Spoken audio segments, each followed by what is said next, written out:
शंभो कोटि नमन दिगंबरा, कोटि कोटि प्रणाम शंभो कोटि नमन दिगंबरा। सर्वे भवन्तु सुखिनः, सर्वे सन्तु निरामयाः, सर्वे भद्राणि पश्यन्तु, मा कश्चित् दुःखभाग् भवेत्। ॐ शान्तिः शान्तिः शान्तिः।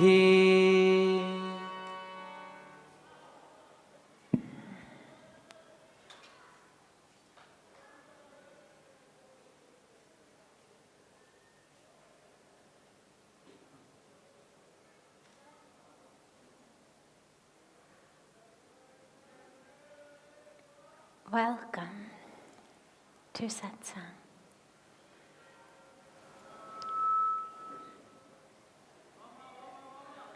So beautiful to be together.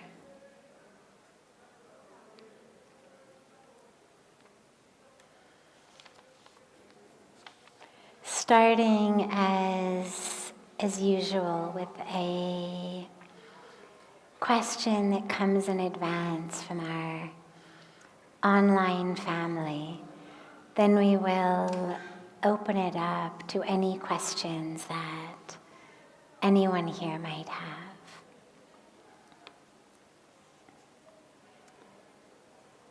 Can science lead us to the ultimate truth?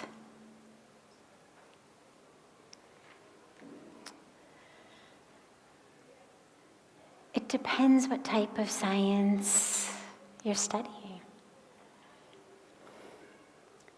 When most of us think of science, typically the purview of science, the scope of science, is what the tools of science can measure. It's things that can be seen with a microscope or a telescope, things that have a weight, a density, a size. You can measure it with a tape measure. You can stick it in a beaker. You can put it in a crucible and turn on a Bunsen burner. Well, if those are your tools, no, science isn't going to show you the ultimate truth because it's limited to those tools. It can only show you things that have a mass, that have a size, that would change forms if put on a Bunsen burner, that can be seen with that telescope or microscope. And of course, when we speak about ultimate truth, when we speak about spirit and soul and consciousness and divinity, there's no size to it. There's no shape to it because by its nature, it's infinite and therefore can take infinite forms, infinite shapes. So if you only use those tools, then no, science can't show it to you. But yoga is also a science. Meditation is a science. We speak about the spiritual sciences. So if you broaden your vision of science to include yoga, to include meditation, to include your personal spiritual practice, then yeah, absolutely it can show you the ultimate truth. But just to have fun, sticking with what we would call external kind of hardcore science, your biology, chemistry, physics for a moment. Because I think when the person asked the question, they weren't talking about the science of yoga or the science of meditation, but more our biology, chemistry, physics, etc. So as we know them with their theorems and their tools, no, they cannot show ultimate truth. But if your mind and heart are open, they can point you in that direction. If you are prepared to be open to findings in a way that's more expansive than what the world of science knows, then it can. So for example, I'll throw out at you some recent findings of what you would call hardcore science, our actual institutional science, whether it's social science, whether it's chemistry, whether it's physics, psychology, but our, academic sciences.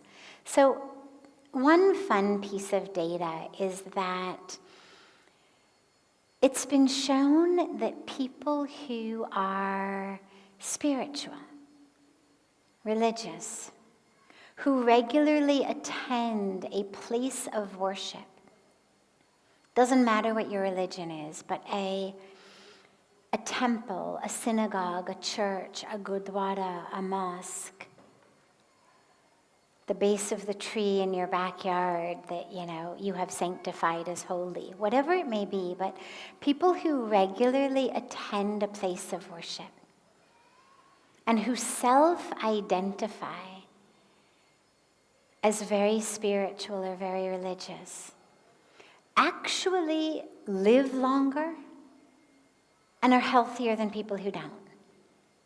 There's lots of studies done by places like Dartmouth University, Princeton University. I'm not talking about yoga studios. Esteemed universities have done lots of that research. Now, that's good science. But if your mind and heart is open, you would say, how does that work?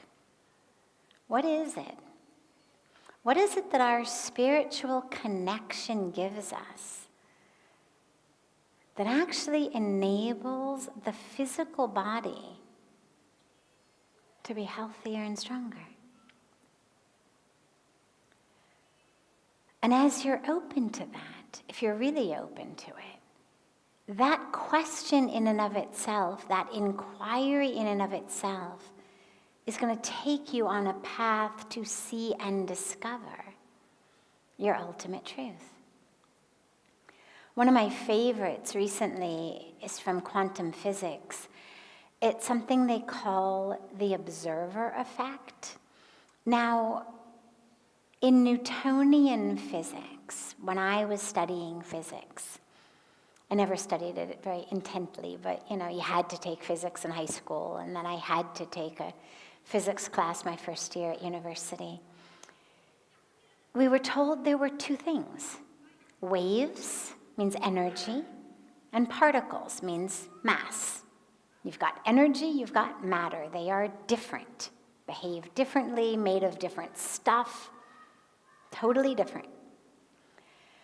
Well, as the years went by, it's been several decades since I've been out of school, and as the years went by, first they started saying things like, well, sometimes a wave behaves like a particle, and sometimes a particle behaves like a wave. And so it's not always quite so cut and dry what's what. Now there's something called the observer effect that takes that a whole level deeper, which is who's watching can actually determine whether that thing you're looking at behaves like a wave or behaves like a particle. Now, that is hardcore science saying exactly what hardcore spirituality says, which is you create your own existence. You create your own world. I mean, there should be nothing more black and white, scientific, than whether something is a particle or a wave. Is it matter or is it energy? And science was really sure, like they are different things. Now they say, well, you know, depends who's looking. What does that even mean? I mean, if your mind and your heart are open spiritually, that is extraordinarily exciting. Because what that means is that the sheer power of you, the witness, you, the one who is watching, you, the one who has some kind of conscious, unconscious, preconceived notion of whether you're seeing a wave or a particle, is actually changing that which you are looking at.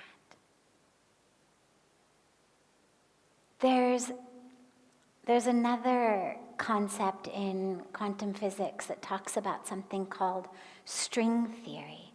This has been around for a long time, which is the idea that everything's connected in the universe.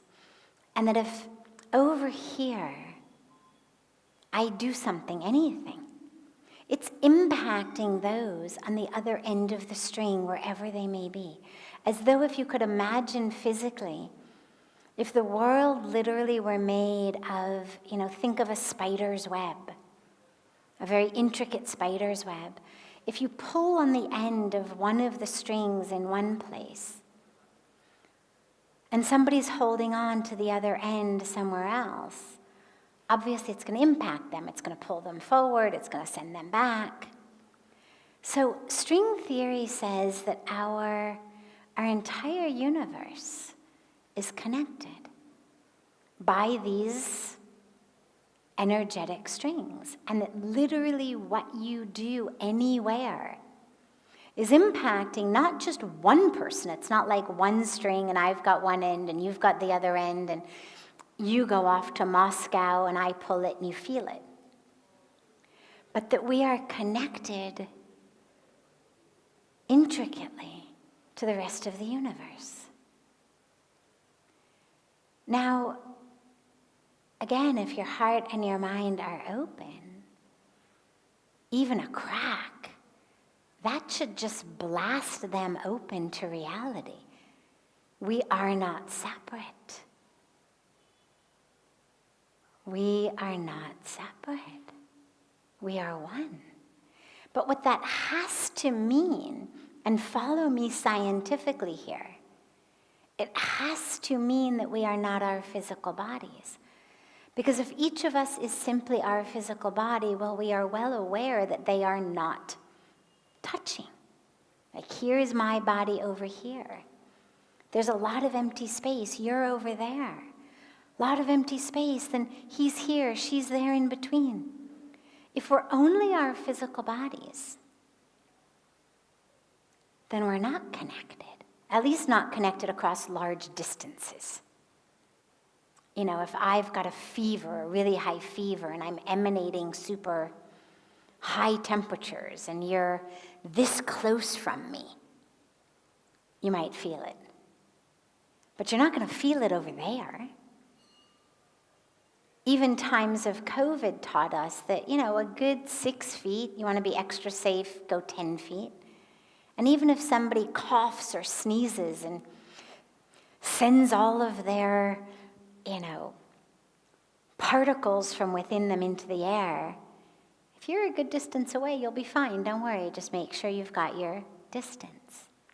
But string theory says you could be on the other end of the world. No social distancing. We're connected. Which means to me, by definition, that we're not our physical bodies.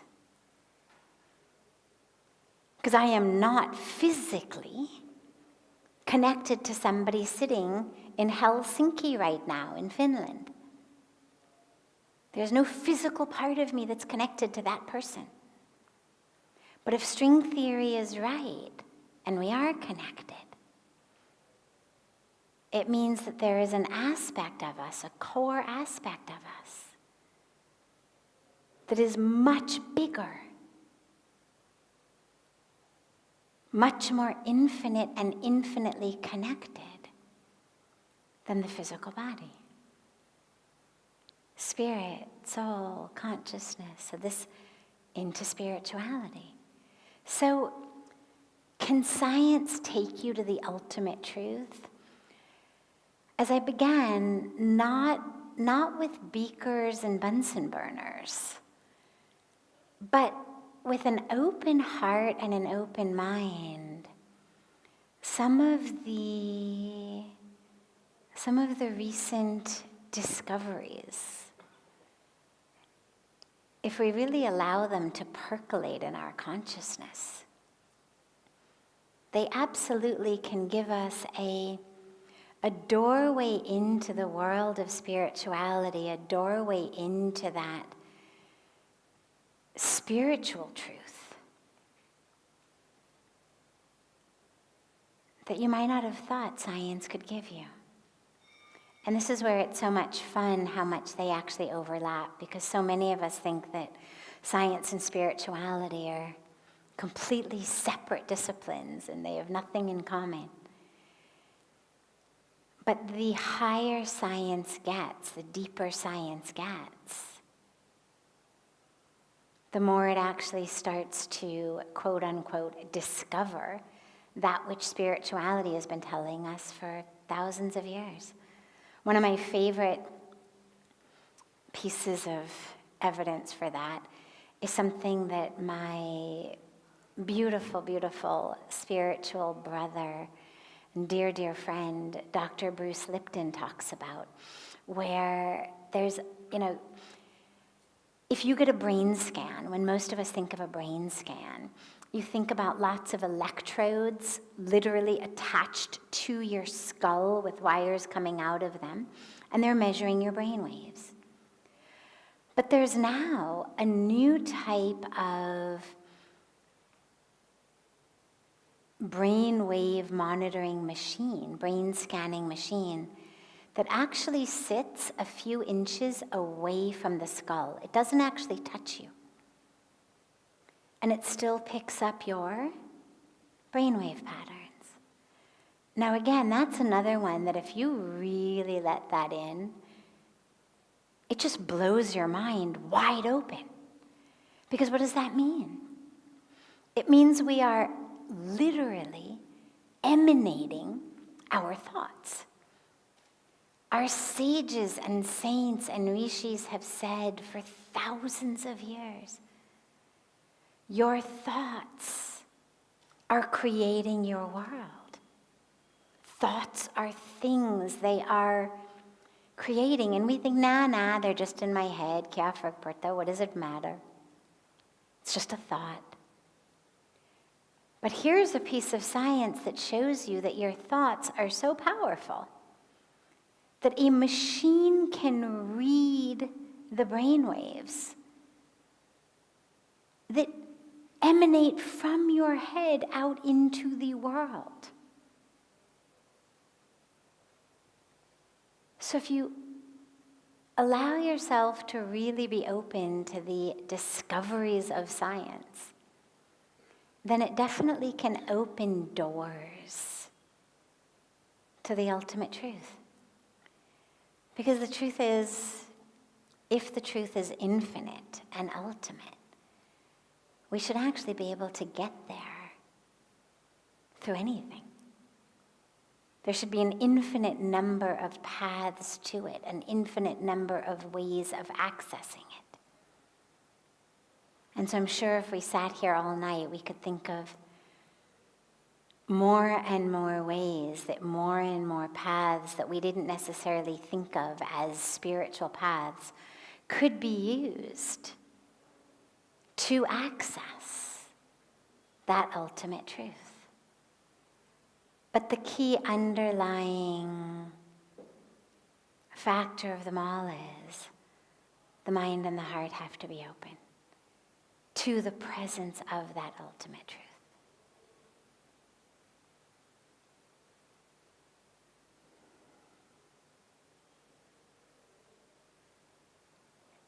Any questions here? Any questions that anyone here might have? Yes.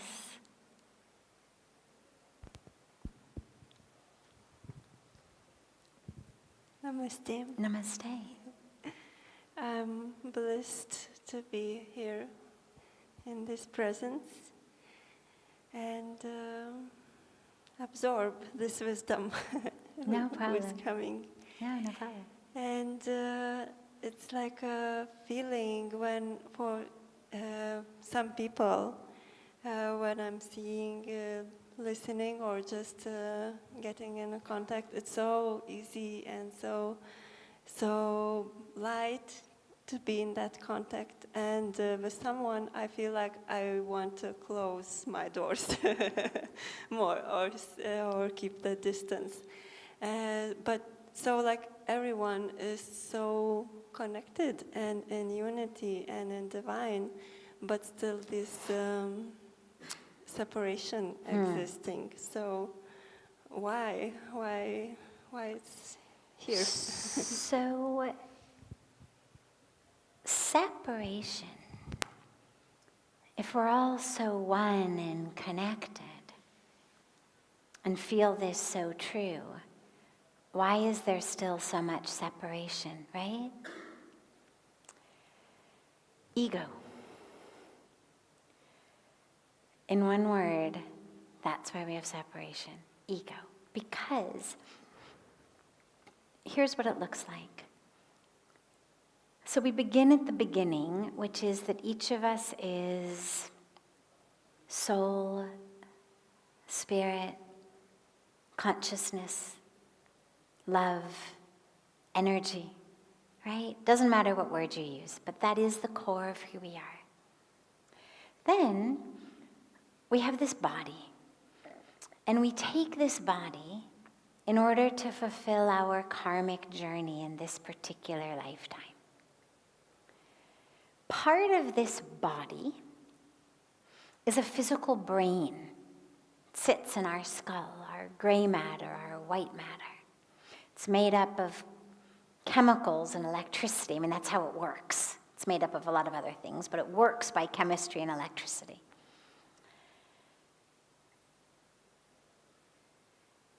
Within the brain, there is something we call mind. An aspect of the mind is what we call ego. Now, the ego is rooted upon separation. If you study child development, what we know is actually the development of the ego is very healthy. When children are very, very young, they feel very much at one with the world. There is no separation in a young child's mind. That's why when we think back to, being in the womb or, drinking milk from our mother's breast, there's such a beautiful, warm feeling of just like, oh my God, if I could just go back to that. And it's because those are the days before we realized we were separate. In the child's experience, they are one with that breast. They are one with the mother. They are one with all. There is no separation. What happens as they start to get a little bit older is you start to see how that negatively impacts their ability to be what we would call socialized, right? Now, I'm not sure it's such a good thing or a bad thing, but point is that we've got our systems of socialization. For example, this is mine, that's yours. I don't take what's yours because I understand it's yours, not mine. With young kids, you frequently have to say to them, don't eat Joey's cookies. Those are Joey's cookies. Those are not your cookies. Put his cookies back. You finished your cookies. You cannot have Joey's cookies. If you want one, you have to ask him. Right? We teach this to our kids because they don't understand. In their mind, it's them and it's cookies. And some cookies are on this plate, and some cookies are on that plate, and it's cookies. And me, and we're one, and they're just gonna eat them. We yell at them, and we teach them, not yours. These are your cookies. See, you finished them. Those are Joey's, not yours. And slowly, slowly, they start to learn where they end and the rest of the world begins. That they are separate and different. And then, of course, it goes as we get older. We start to develop an identity. I am female or male or any of the other options that people are realizing these days. We start to realize that we have a color, and that not only do we notice that, but that other people notice it, that they respond to us and judge us based on it. We start to notice that there's more and more differences between us. And we start to get more and more attached to this body. The more different I feel from others, the more attached to mine I become. The thicker the lines between me and you become. And as that happens, you could say suffering begins. Because then we feel very separate. Then, for example, we're not part of that clique or that crowd. They don't want to eat lunch with us. We feel left out. We're not chosen for the baseball team. That person is popular, I am not popular. Separation and suffering. We start to have envy, jealousy. Then greed brews. We want more and more. We feel like we are not enough. So many of us grow with this sense of, I'm not enough. I'm not smart enough, beautiful enough, athletic enough, popular enough, funny enough. And so we start to crave more and more and more to somehow make ourselves feel full. And the more we do that, the more the ego grows, because the more I need to grab and grasp, the more identified I stay with not just my body, but my possessions, my bank account, my job, my role, right? Don't you try to take my job, this is my job, right? We get this is the stuff that stress is made of.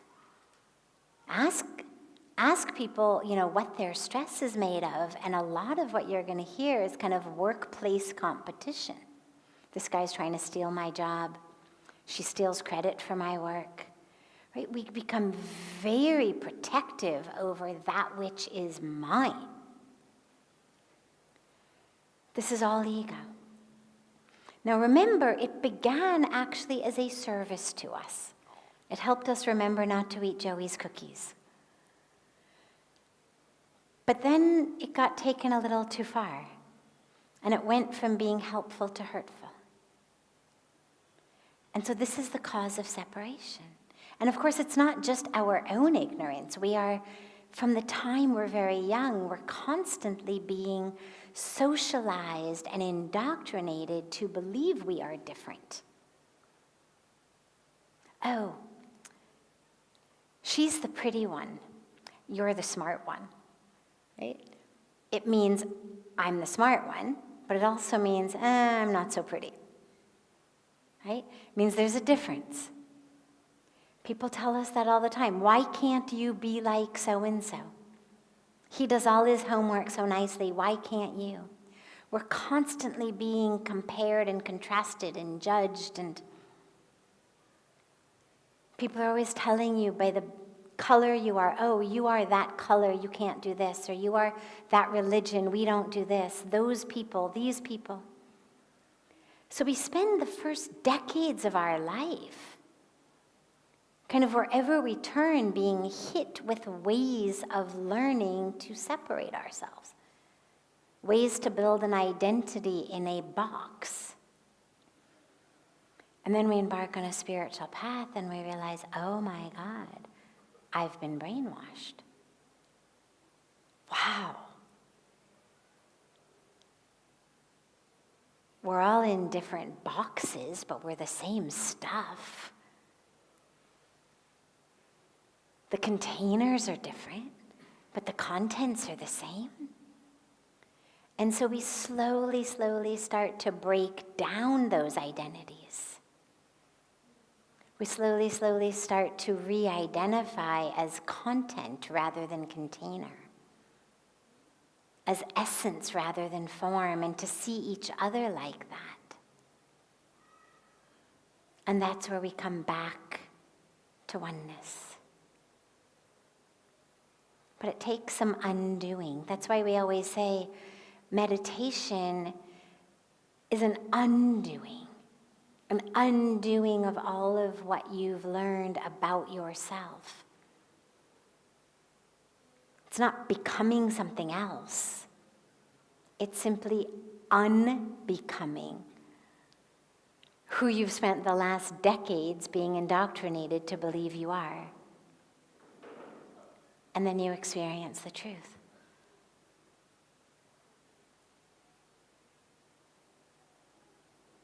Beautiful. Yes.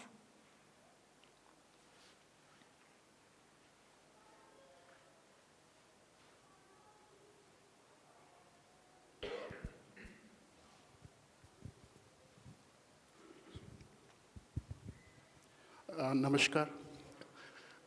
It's such a pleasure to hear you in the company. I have a question. Basically, you talked about the strings theory.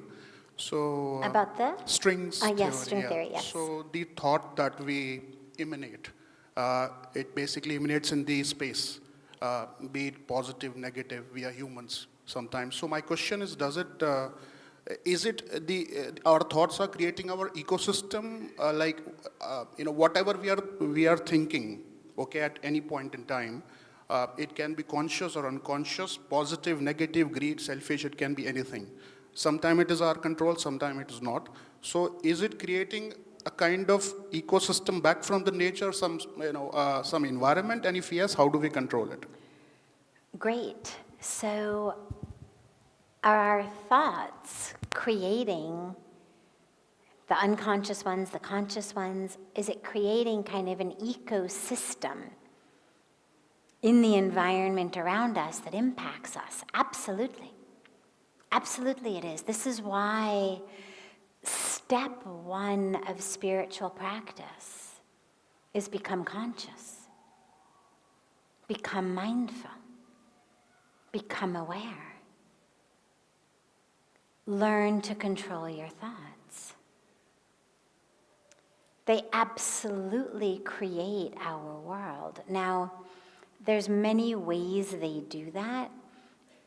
Some are on the unconscious level. So for example, if I'm constantly telling myself, God, you are so stupid. You're so stupid. You're worthless. You're never going to be able to do anything. You've got no abilities, no talent. My God. Well, I'm going to create a situation in which I don't actually ever succeed. And I may consciously wonder, why don't I ever succeed, never connecting the dots between this unconscious, constant berating of myself.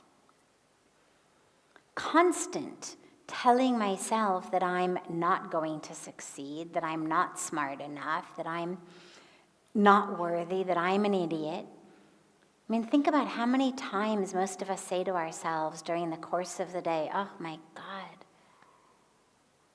you're such an idiot. Like, how could you have said that? How could you have done that? Now, every time you say that to yourself, it's creating an impression in your psyche of, I'm an idiot, and I am more likely to believe it every time I hear it. So when I sit down to actually do something, a project, an idea, a piece of work, I've got this whole psyche of, I'm useless, I'm worthless, I'm an idiot, I'm stupid. So I'm not going to actually put in the intelligence or the ability into something that I might actually have, because I don't think I have it. And so I'm constantly sabotaging myself in that unconscious way. Another way that it works is with people around us.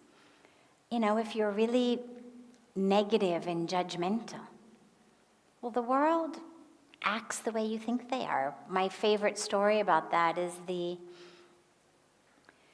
man who's walking down a path in the village, and he comes to an older Baba who's sitting on the side of the road, and sitting next to the Baba is a young boy.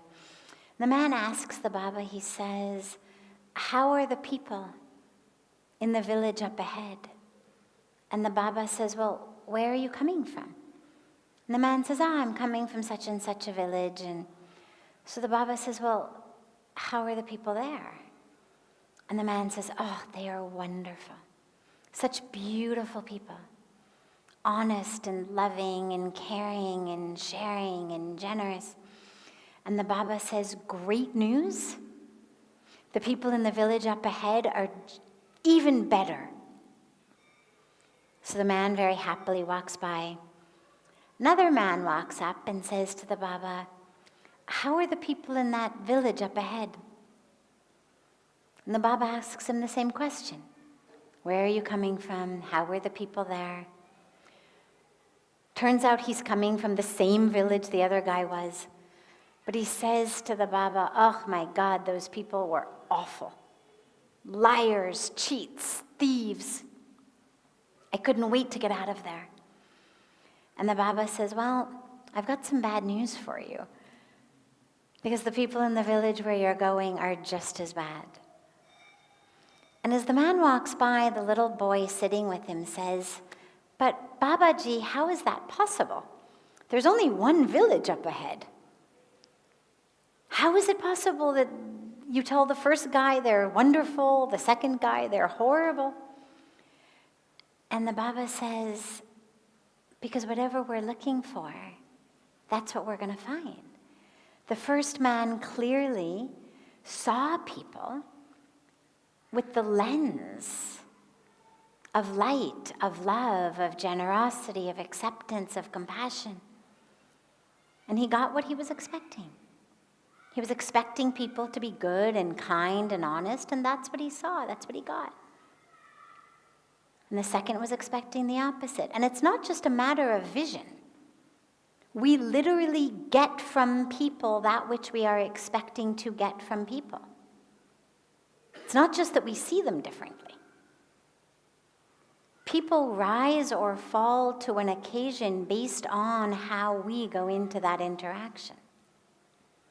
They've done all kinds of studies on this in schools, of kids literally becoming smart or becoming stupid based on what teachers were told about them in randomized studies. Teachers are randomly told, these kids are smart, these kids are not so smart. And they treat the kids accordingly, and at the end of the year, the kids who were randomly selected to be the smart ones actually end up smarter. They actually are doing better across the board on all their exams than the kids who were randomly selected and told to the teachers were the not smart ones.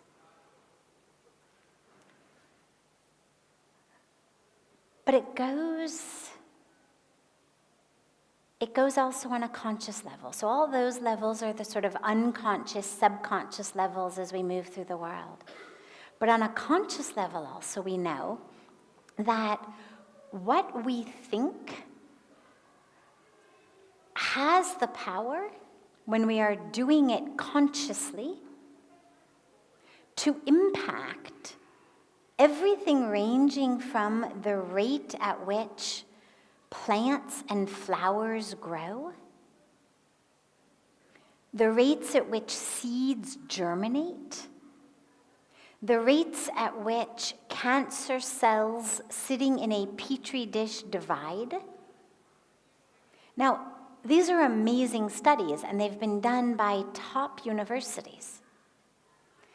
It's called the power of intention. It's an amazing, amazing bit of research.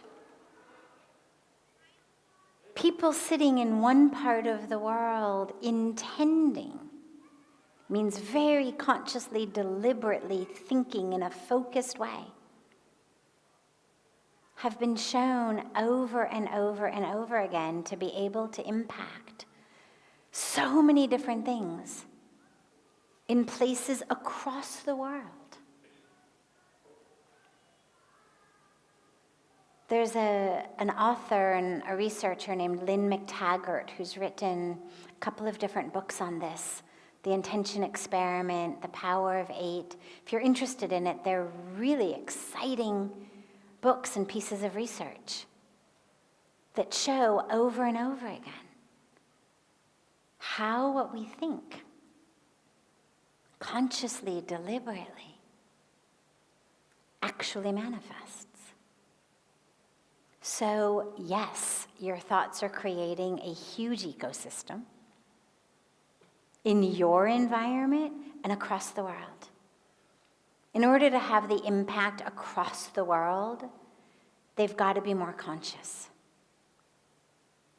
They've got to be more deliberate. They've got to be more focused.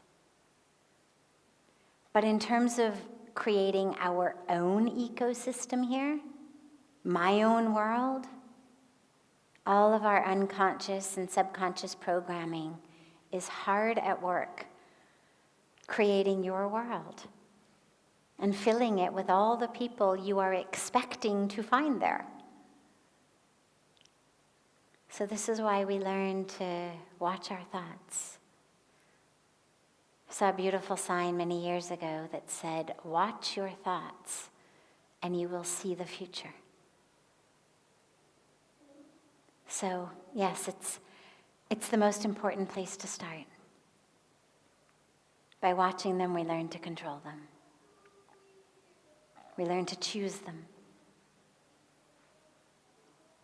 Which ones are we going to go with? Which ones are we not?